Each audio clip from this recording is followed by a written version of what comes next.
मित्रांनो, शालिनी भक्तिसागरमध्ये तुमचे मनपूर्वक स्वागत आहे। तर मित्रांनो, आज आपण या व्हिडिओच्या माध्यमाने ऐकणार आहोत बलिप्रतिपदा व्रतकथा। तर दिवाळीचा पाडवा ही कहाणी आहे। तर सर्वांनी ऐका, चॅनलला सबस्क्राइब करा आणि ऑलवर क्लिक करा, जास्तीत जास्त जणांना शेअर करा, कमेंट्स करायला विसरू नका, माझा आत्मविश्वास नक्की वाढवा। श्री गणेशाय नमो नमः। प्राचीन काळी बळी नावाचा राजा फार बलाढ्य झाला। त्याने सर्व पृथ्वी जिंकली व लक्ष्मीसह सर्व देवांना कैदेत टाकलं। मग विष्णूने वामन अवतार घेतला व बळीच्या यज्ञात जाऊन त्याच्याकडे 3 पावले मावतील एवढ्या जमिनीची याचना केली। बळीने त्रिपाद भूमी वामनाला दिली। वामनाने 2 पावलातच पृथ्वी व स्वर्ग व्यापला। 3रे पाऊल कुठे ठेवू असं विचारताच बळीने आपले मस्तक नमवून त्यावर 3रे पाऊल ठेव असं वामनाला सांगितले। वामनाने बळीच्या डोक्यावर पाय ठेवून त्याला पाताळात दडपले। सर्वांबरोबर लक्ष्मीची ही सुटका केली व सर्व देव क्षीरसागरात जाऊन झोपले। हे सर्व अश्विन वद्य त्रयोदशी ते अमावस्या या 3 दिवसात घडलं। लक्ष्मीची सुटका झाल्यानंतर ती कायम प्रसन्न असावी म्हणून तिची पूजा करण्याचा प्रघात सुरू झाला। पुराणात असं सांगितलं आहे की अश्विन अमावस्येच्या रात्री लक्ष्मी सर्वत्र संचार करते व आपल्या निवासासाठी योग्य जागा शोधते। जिथे स्वच्छता रसिकता असेल तेथे ती आकर्षित होते। शिवाय ज्या घरात चरित्रवान, कर्तव्यनिष्ठ, संयमी, धर्मनिष्ठ, देवभक्त व समाशील पुरुष आणि गुणवंत पतिव्रता स्त्रिया असतील त्या घरी वास्तव्य करणं लक्ष्मीला आवडतं। वामनाने जेव्हा 3रं पाऊल बळीराजाच्या डोक्यावर ठेवलं तेव्हा त्याने बळीराजाला पाताळात लोटण्यापूर्वी वर दिला की तुझी आठवण कायम राहावी म्हणून कार्तिक शुद्ध प्रतिपदेच्या दिवशी लोक तुझ्या नावाने आनंद उत्सव साजरा करतील। कृष्णाने बळीराजाचा असा आशीर्वाद दिल्यानंतर दिवाळीला जोडून बलिप्रतिपदा साजरा करण्यात प्रघात पडला आहे। तर अशी ही बलिप्रतिपदा यांची कथा होती, तर ती मी तुम्हाला तर मित्रांनो, आता आपण गोवर्धन पूजा आणि इंद्रदेवाची कथा या कारणांमुळे भगवान श्रीकृष्णाला 56 भोग अर्पण करण्याची परंपरा कशी झाली। तर यावर्षी गोवर्धन पूजा आपल्याला 2 नोव्हेंबर 2024 रोजी शनिवारी आपल्याला बलिप्रतिपदा दिवस आणि दीपावली पाडवा आणि गोवर्धन पूजा 56 भोग आपल्याला श्रीकृष्ण भगवानाला अर्पण करायचं आहे। तर आपल्याला या गिरिराजाची या दिवशी पूजा करण्याची परंपरा आहे। हा सण शेतकरी आणि गाईच्या दुधाचा व्यवसाय करणाऱ्या लोकांसाठी मोठा उत्सव आहे। या दिवशी श्रीकृष्णाला 56 भोग अर्पण करण्याची परंपरा आहे। त्याला अन्नकूट असे सुद्धा म्हणतात। तर या दिवशी गोवर्धन पूजेला भगवान श्रीकृष्णाला 56 प्रकारचे नैवेद्य अर्पण करण्याची परंपरा द्वापार काळापासून सुरू आहे। या संदर्भात देवराज इंद्र आणि श्रीकृष्ण यांच्याशी संबंधित कथा प्रचलित आहे। पौराणिक कथेनुसार द्वापार युगात भगवान विष्णूंनी श्रीकृष्णाच्या रूपात अवतार घेतला होता। गोकुळातील नंदबाबा आणि यशोदा यांच्या ठिकाणी बालगोपाळ आपल्या लीला करीत होते। त्या काळी गोकुळातील लोक चांगल्या पावसासाठी देवराज इंद्राची पूजा करत असत। श्रीकृष्णाने गोकुळवासियांना असे करण्यास मनाई केली आणि लोकांना सांगितले आपण इंद्राची पूजा करू नये, तर गोवर्धन पर्वताची पूजा करावी। गावातील लोकांच्या उपजीविकेचा आधार गोवर्धन पर्वत आहे। या डोंगरावरील गवत आणि वनस्पती खाल्ल्यानंतर आपल्या गायी दूध देतात। दूध आपले जीवन चालवते। अशा प्रकारे गोवर्धन पर्वत आपल्यासाठी पूजनीय आहे। श्रीकृष्णाच्या बोलण्यावरून गावातील लोकांनी देवराज इंद्राची पूजा करणे बंद केले आणि गोवर्धन पर्वताची पूजा सुरू केली। यामुळे इंद्राला राग आला आणि त्याने गोकुळ प्रदेशात मुसळधार पाऊस सुरू केला। पाऊस एवढा पडला की त्या गावातील लोकांची घरे, शेते पाणीखाली वाहून गेली। त्यावेळी श्रीकृष्णाने आपल्या करंगळीवर गोवर्धन पर्वत उचलला।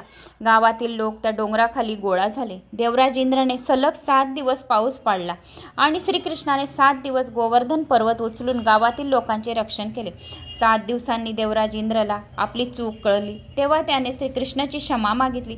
पाऊस थांबल्यावर गावातील लोकांनी श्रीकृष्णाला एकूण 56 प्रकारचे पदार्थ भोग खाऊ घातले। एका दिवसात 8 तर 7 दिवसाचे 56 प्रहर असतात। इतके दिवस श्रीकृष्ण भुकेले आणि तहानेले राहिलेले होते। त्यांनी गावातील लोकांचे रक्षण केले। त्या उपकाराच्या बदल्यात गावातील लोकांनी प्रत्येक वेळेनुसार श्रीकृष्णाला एकूण 56 पदार्थ खाऊ घातले. तेव्हापासून श्रीकृष्णाला 56 प्रकारचे भोग अर्पण करण्याची परंपरा प्रचलित आहे. 56 भोगामध्ये 6 रस खाल्ले जातात. तर अन्नामध्ये 6 प्रकारचे रस असतात. कडू, तिखट, तुरट, आंबलट, खारट आणि गोड या 6 रसांपासून 56 भोग तयार केले जातात. तर अशी ही गोवर्धन पर्वताची आपल्याला श्रीकृष्णाची या दिवशी पूजा अर्चना करायची, बाळकृष्णाची आपल्याला पूजा करायची आहे. तर हे गोवर्धन पर्वताची उंची नेमकी किती आहे, तर याची कारण काय आहे, तर ते सुद्धा या मथुरा नगरीत असलेल्या गोवर्धन पर्वत श्रीकृष्णामुळे सर्वांना परिचित असलेला सर्वात मोठा पर्वत आहे. इंद्रांच्या प्रकोपापासून गावकऱ्यांचे संरक्षण करण्यासाठी, बचाव करण्यासाठी श्रीकृष्णाने केलेली ही एक लीला होती.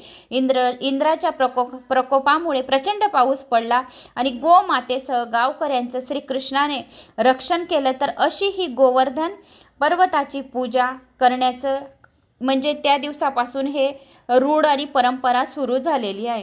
तर मित्रांनो, मला अशी आशा आहे की तुम्हाला ही गोवर्धन पर्वताची व्रतकथा विष्णू गायत्री मंत्र.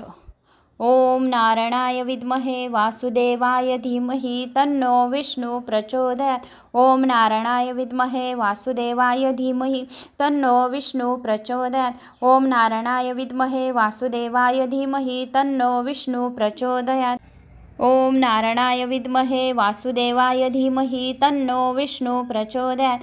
ओम नारायणाय विद्महे वासुदेवाय धीमहि तन्नो विष्णु प्रचोदयात्. ओम नारायणाय विद्महे वासुदेवाय धीमहि तन्नो विष्णु प्रचोदयात्. ओम नारायणाय विद्महे वासुदेवाय धीमहि तन्नो विष्णु प्रचोदयात्. ओम नारायणाय विद्महे वासुदेवाय धीमहि तन्नो विष्णु प्रचोदयात्. ओम नारायणाय विद्महे वासुदेवाय धीमहि तन्नो विष्णु प्रचोदयात्. ओम नारायणाय विद्महे वासुदेवाय धीमहि तन्नो विष्णु प्रचोदयात्. ओम नारायणाय विद्महे वासुदेवाय धीमहि तन्नो विष्णु प्रचोदयात्. ओम नारायणाय विद्महे वासुदेवाय धीमहि तन्नो विष्णु प्रचोदयात्. ओम नारायणाय विद्महे वासुदेवाय धीमहि तन्नो विष्णु प्रचोदयात्. ओम नारायणाय विद्महे वासुदेवाय धीमहि तन्नो विष्णु प्रचोदयात्. ओम नारायणाय विद्महे वासुदेवाय धीमहि तन्नो विष्णु प्रचोदयात्. ओम नारायणाय विद्महे वासुदेवाय धीमहि तन्नो विष्णु प्रचोदयात्.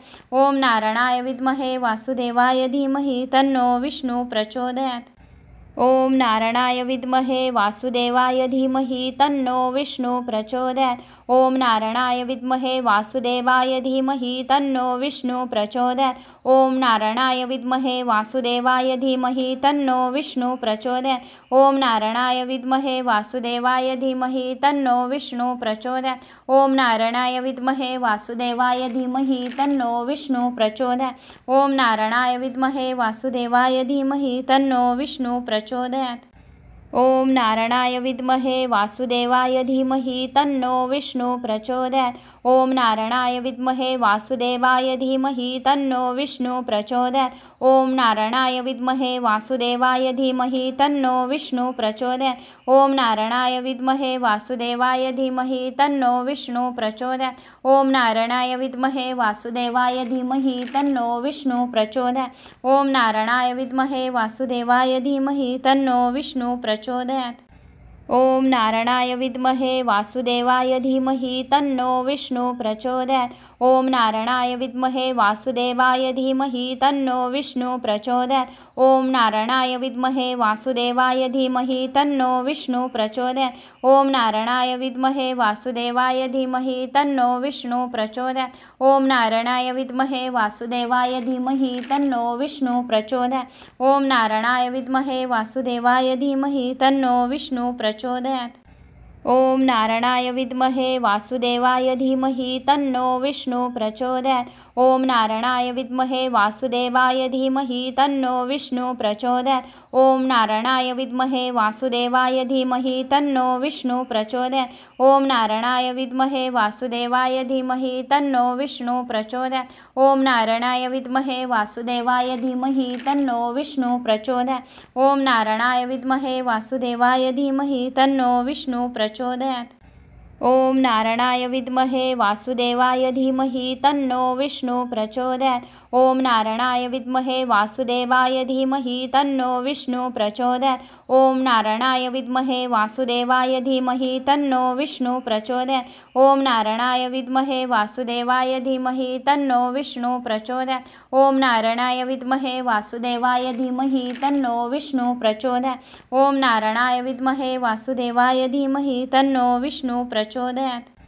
ओम नारायणाय विद्महे वासुदेवाय धीमहि तन्नो विष्णु प्रचोदयात्. ओम नारायणाय विद्महे वासुदेवाय धीमहि तन्नो विष्णु प्रचोदयात्. ओम नारायणाय विद्महे वासुदेवाय धीमहि तन्नो विष्णु प्रचोदयात्. ओम नारायणाय विद्महे वासुदेवाय धीमहि तन्नो विष्णु प्रचोदयात्. ओम नारायणाय विद्महे वासुदेवाय धीमहि तन्नो विष्णु प्रचोदयात्.